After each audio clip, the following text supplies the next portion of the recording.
ಯಾವ ರಂಗದಲ್ಲಿ ಏನು ಉದ್ಯೋಗ ಇಲ್ಲ ಇವತ್ತು. 32 ಮೆಂದ್ರ ಹೇಳ್ತಾ ಇರ್ತೀನಿ ಮಾತ್ರ 32 PSUಗಳು ನಾವು ಪ್ರೈವೇಟ್ದವ್ರಿಗೆ ಕೊಟ್ಟಿವಿ. 10% ಲಾಭ ಇಲ್ಲ. ನಾವೇನೋ ಹೇಳಿದ್ವಿ 300 ಲಕ್ಷ ಕೋಟಿ ರೂಪಾಯಿ ಬರ್ತದ ನಮ್ಮಲ್ಲಿ ಹೂಡಿದಾರ ಮಾಡಿದಾರ ಅಂತೇಳಿ ಇಲ್ಲಿವರೆಗೆ ಆ 300 ಲಕ್ಷ ಕೋಟಿ ರೂಪಾಯಿ ಎಲ್ಲಿ ಹೂಡಿದ್ರು ಏನು ಮಾಡಿದ್ರು ಕಳೆದ 10 ವರ್ಷಗಳಲ್ಲಿ ಇವತ್ತಿಗೂ ಅದೆಲ್ಲ ತನಿಖೆನಿಲ್ಲ ಏನೂ ಇಲ್ಲ. ಮತ್ತು CAG ರಿಪೋರ್ಟ್ಗಳು ಮೊದಲೇ ಇಲ್ಲ. ಕಳೆದ 10 ವರ್ಷಗಳ CAG ರಿಪೋರ್ಟ್ ಒಮ್ಮೆ ಬಂದಿರೋ ಅದು ದೊಡ್ಡ ಘೋಟಾಲಾಗಿತ್ತು.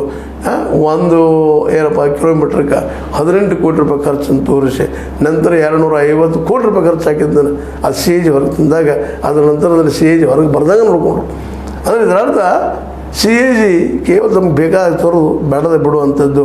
ಹಿಂದೆ ವಿನೋದ್ ಮೆಹ್ತಾ ಅನ್ನೋಂಥವ್ರು ಇದ್ದರು, ಅದನ್ನು ಕಾಂಗ್ರೆಸ್ ಸರ್ಕಾರದಲ್ಲಿದ್ದಾಗ ಆಗ 2 ಲಕ್ಷ ಕೋಟಿ ರೂಪಾಯಿದ್ದು ಒಂದು CAG ರಿಪೋರ್ಟ್ ಹಾಕಿ 2G 4G 5G ಬಗ್ಗೆ ದೊಡ್ಡ ಅವ್ಯಾಕ್ ಕ್ರಿಯೇಟ್ ಮಾಡಿ ಪರ್ಸೆಪ್ಷನ್ಸ್ ತಿಂದಿರಬಹುದು ಅಂತೇಳಿ.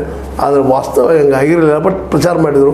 ಇವತ್ತು ನಿಜವಾಗಿಯೂ ಅಲ್ಲಿ ಹಾನಿ ಆಗ್ಯದ. ಅದ್ರ ಬಗ್ಗೆ ನಮ್ಮ CAG ರಿಪೋರ್ಟ್ ಇದುವರೆಗೆ ಬರ್ತಾ ಇಲ್ಲ.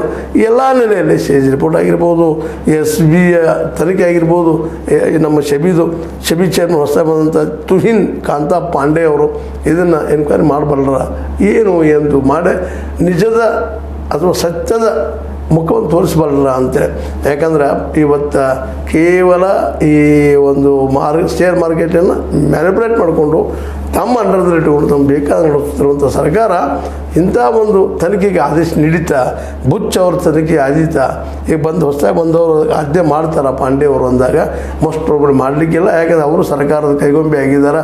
ಇಲ್ಲಿಯ ಯಾವುದೇ ಇರ್ಬೋದು ಎಲ್ಲ ಸಂಘಟನೆಗಳು ಸರ್ಕಾರದಲ್ಲಿ ಇರುವುದರಿಂದಾಗೆ ಈ ದಿಶೆಯಲ್ಲೇ ಮೋಸ್ಟ್ಲಿ ಈ ತನಿಖೆ ಆಗಲಿಕ್ಕಿಲ್ಲ ಅಂತ ಅನಿಸೋದು. ಅದೇನಾಗಲಿ ಈ ಮಾಧವಿಪುರಿ ಬುಚ್ ಅವ್ರ ತನಿಖೆ ಆದರೆ ಏನನ್ನು ಸಹಿತ ಹೊರಗೆ ಬರ್ಬೋದು. 11 ಲಕ್ಷ ಕೋಟಿ ರೂಪಾಯಿಗಳ ವ್ಯವಹಾರ ಇನ್ನೂ ಹೆಚ್ಚು ಕಡಿಮೆ ಆಗ್ಯದ. ಇಲ್ಲಿವರೆಗೆ 5 ವರ್ಷದ 300 ಲಕ್ಷ ಕೋಟಿ ರೂಪಾಯಿ ಹೋಗ್ಯದ ಅಂತ ಏನೇನೋ ಆರೋಪಗಳಿದ್ದಾವೆ. ಇದು ಎಷ್ಟು ಸತ್ಯ ಎಷ್ಟು ಸುಳ್ಳ ನೀವು ತನಿಖೆಗೆ ಆದಾಯ ಸಿಗುವಂಥದ್ದು ಮೋಸ್ಟ್ಲಿ ತನಿಖೆ ಮಾಡೋರು ಯಾರು ಮೋದಿಯವ್ರು ಮಾಡ್ತಾರೆ. ಇದು ನಿಮ್ಗೆ ಲೈಕ್ ಆಗ್ಬೋದು, ಲೈಕ್ ಆಗದೇ ಇರ್ಬೋದು. ಲೈಕ್ ಮಾಡಿ ಶೇರ್ ಮಾಡಿ ಕಮೆಂಟ್ ಮಾಡಿ ಜೊತೆಗೆ ಸಬ್ಸ್ಕ್ರೈಬ್ ಮಾಡಿ ಹೋಗ್ಬಾರ್ದು. H16 ನ್ಯೂಸ್ ಅರ್ಥಾತ್ ಸಿದ್ದಾರಾಮ್ ಇದು ಸತ್ಯದ ಕೈಗಳಲ್ಲಿ ವಂದನೆಗಳು.